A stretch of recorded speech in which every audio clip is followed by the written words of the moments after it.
Урматтуу мекендештерим, бардыгыңыздарга белгилүү болгондой, өлкөбүздө президенттик шайлоо жараяны жүрүп жатат. Мен да бүгүн президенттик шайлоого катышуу үчүн арыз бердим. Ошого байланыштуу сиздерге кайрылып олтурам. 2020 жылдын 4 октябрындагы парламенттик шайлоодогу мыйзам бузуулар 5-6 октябрдагы элдик толкундоолордун келип чыгышына себеп болду.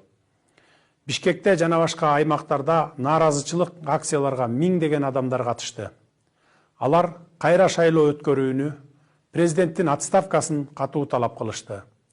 Натыйжада Борбордук шайлоо комиссиясы 4 октябрдагы шайлоонун натыйжаларын жокко чыгарууга аргасыз болду. Элдин талабы боюнча мурдагы өкмөт отставкага кетти жана өлкө конституциясында белгиленген тартипте жаңы өкмөт түзүлдү. Президент Сооронбай Жээнбеков өз ыктыяры менен кызматтан чегинди. Бул 21-кылымдын башындагы Кыргызстанда болгон ири бурулуш окуялардын бири экендигинде шек жок. Бул жеңиш жалпы Кыргызстандын элинин жеңиши болду. Элдик бийлик кыска мезгил ичинде өлкөбүздө саясий жана социалдык туруктуулукту калыбына келтирди.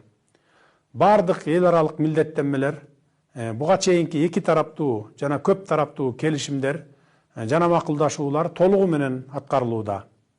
Ошол эле учурда, урматтуу мекендештер, алдыбызда олуттуу жана жооптуу маселелер бар. Биринчи, элдин талабын аткаруу максатында конституциялык реформалар даярдалууда. Жакынкы күндөрү Конституциянын жаңы долбоору Жогорку Кеңештин кароосуна берилет.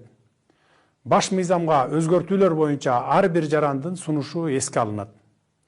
Жаңы Конституциянын долбоору эл тарабынан колдоого ээ болсо, өлкөдө башкаруунун жаңы системасы түзүлөт.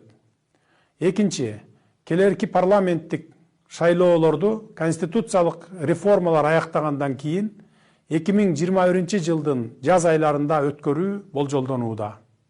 Бул маселе боюнча Жогорку Кеңеш тийиштүү мыйзам кабыл алып, мен ага кол койгом. Үчүнчү, Борбордук шайлоо комиссиясы мөөнөтүнөн мурдагы президенттик шайлоону 2021 жылдын 10 январына белгиледи. Урматтуу мекендештерим, ушуга байланыштуу мен өлкө президентинин ыйгарым укуктарын мыйзам чегинде тапшырып берип, премьер-министр катары ыйгарым укуктарымды токтотуп, президенттик шайлоого катардагы жаран катары катышайын деп чечтим. Мындан ары президенттин милдетин баш мыйзамга ылайык Жогорку Кеңештин төрагасы аткарат. Учурдан пайдаланып, менин талапкерлигимди колдогон бардык саясий күчтөргө, коомдук ишмерлерге, жарандык коомго, медиа тармагына, илимий жана чыгармачыл чөйрөнүн өкүлдөрүнө рахмат айтам. Мага саясий кырдаалга байланыштуу ар кандай саясий күчтөрдүн басымына карабастан бир эмес 3 ирет ишеним көрсөтүп келген Жогорку Кеңештин депутаттарына терең ыраазычылык билдирип, рахмат айтам. Мындан тышкары, чогуу иштешкен бардык бийлик бутактарынын, мамлекеттик жана жергиликтүү өз алдынча башкаруу органдарынын жетекчилерине терең ыраазычылык билдирем. Президенттик жарышка аттанган болочоктогу атаандаштарымдын ар бирин урматтайм жана аларга ийгилик каалайм. Ошол эле учурда суранып кетер элем. Шайлоодо өлкөбүздүн түндүк түштүккө, элибиздин урууруга жана тууган туушканга бөлүнүшүнө жол бербейли. Ар бирибиз үчүн элибиздин тынчтыгы, коомубуздун ынтымагы жеке мансаптан бийик болуш керек. Шайлоонун шары менен амбиция калтырып, өлкөбүздүн бүтүндүгүнө, мамлекетибиздин бекемдигине доо кетирбейли. Сүйүктүү Кыргызстаныбыздын тагдыры саясаттын курмандыгы болбош керек. Биз баарыбыз кыргызстандыкпыз. Биз бирдиктүү жана көп улуттуу элбиз. Биздин саясий көз караштарыбыз ар башка, бирок көздөгөн түпкү максатыбыз бирөө гана. Ал сүйүктүү мекенибиз Кыргызстандын жаркын келечеги. Бардык мекендештериме бекем ден соолук, узун өмүр, бакубат турмуш каалайм. Жергебизде тынчтык, эл ичинде биримдик, ынтымак, рашкерлик болсун. Өлкөбүз гүлдөп өнүксүн. Биздин ураан бирдиктүү эл, өнүккөн өлкө. Көңүл бурганыңыздар үчүн ыраазычылык билдирем.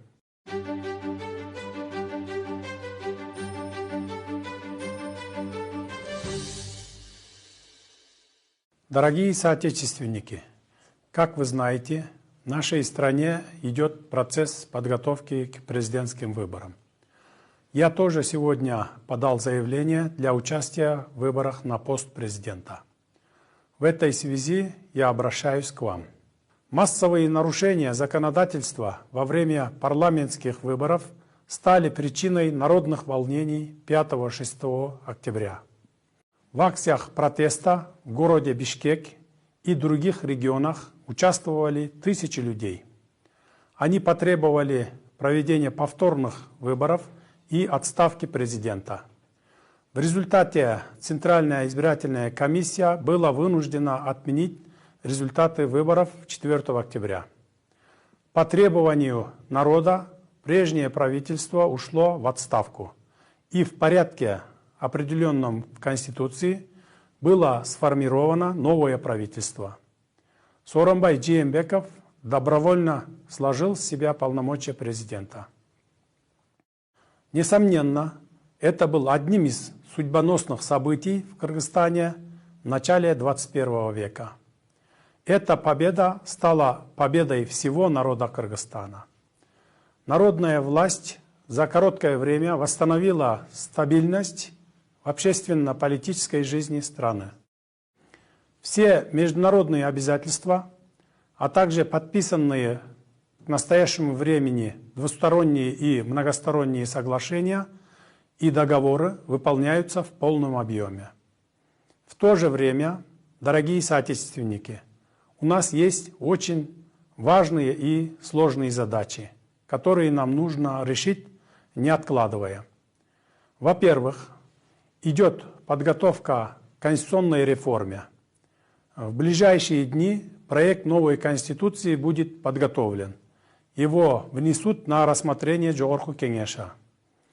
При рассмотрении изменений в основной закон будут учтены предложения каждого гражданина страны.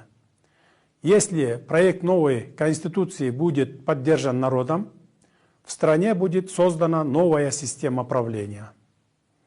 Во-вторых, как известно, Жогорку Кеңеш принял соответствующий закон, и я его подписал. Согласно ему, следующие парламентские выборы планируется провести весной 2021 года, после завершения конституционных реформ.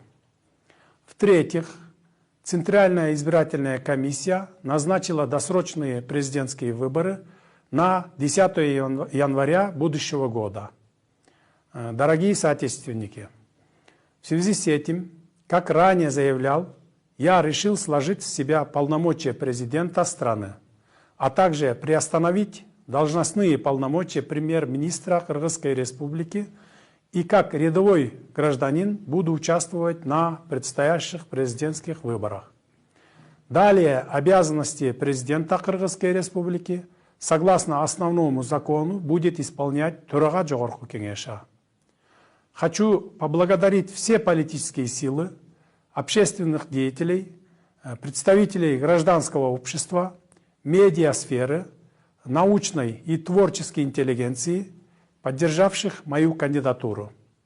Выражаю большую благодарность депутатам Жогорку Кеңеша, которые, учитывая сложившуюся политическую ситуацию, несмотря на давление различных политических сил, трижды оказали мне доверие. Помимо этого, благодарю руководителей всех ветвей государственной власти, государственных и местных органов за совместную работу. Ко всем своим будущим оппонентам отношусь с уважением и желаю им успеха. В то же время призываю не допустить разделения страны на север и юг, на регионы или родственников. Сохранять мир и стабильность в стране, интересы народа и государства ставить выше личных амбиций.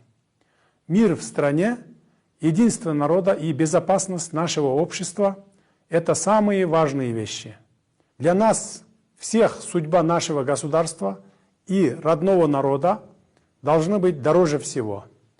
Мы все являемся кыргызстанцами. Мы единый и многонациональный народ. У нас разные политические взгляды, но наша цель одна – обеспечить светлое будущее нашей стране, Кыргызстану. Желаю всем своим соотечественникам крепкого здоровья, долгих лет жизни и благополучия. Да будет мир, единство и согласие в нашем народе и в нашей любимой стране. Пусть процветает наше государство. Наш девиз – единый народ, развитая страна. Благодарю за внимание.